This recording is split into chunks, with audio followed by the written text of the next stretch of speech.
Hi, my name is Paul Zelizer from paulzelizer.com, and today I want to talk to you about how to tell a compelling brand story, the story of your business, right? Being able to tell a compelling brand story means the difference between attracting clients with ease or really struggling and having to use a lot of mechanical muscle, marketing muscle, to get clients in the door. So I have a couple of props, and here's prop number one. Prop number one represents a more traditional way of marketing, and this would be called niching. And what would happen with niching is you would think on this circle, imagine a very clear and concise audience that you're developing your marketing to. For instance, let's think about massage for triathletes and other endurance athletes, or somebody who is an executive coach for women leaders who worked at mid-level management or higher, right? Very precise, and your marketing all would focus on your website, what you're doing on Twitter, what you're doing in your YouTube videos, right? Everything wants to be focused to that one particular audience, right? The problem with it, particularly for the kind of clients that I work with who are really interested in deep and rich and do very transformational work, is that it feels kind of flat. It feels kind of two-dimensional. I'm only speaking to one person, and a lot of times with a niche, those are external characteristics. Clients, women who are the ages 40 to 55, or people who make so much money, right? And a lot of my clients, it doesn't always fit. So I have another prop for you. I want to teach you how I work with my clients that is a little more nuanced. When my daughter was little, we had this beautiful mobile hanging over her bed, and that gave me this idea, this way of thinking about brand storytelling that obviously is not two-dimensional.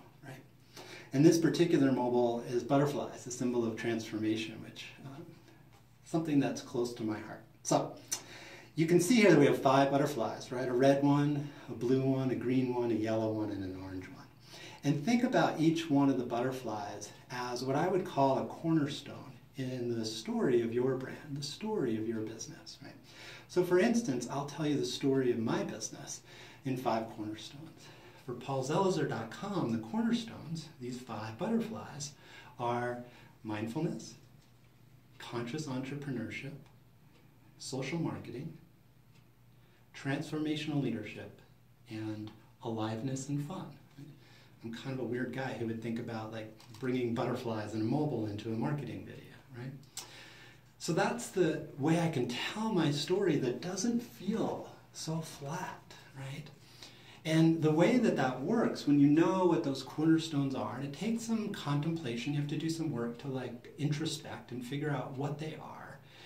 But what happens is it means you don't have to have just one kind of client, right? So for instance, I have people who come to me who are in the wisdom world, they do mindfulness or awareness-based work, and mostly what they want, how I got started, is around social marketing, right? I used to be the director of social media for Wisdom 2.0.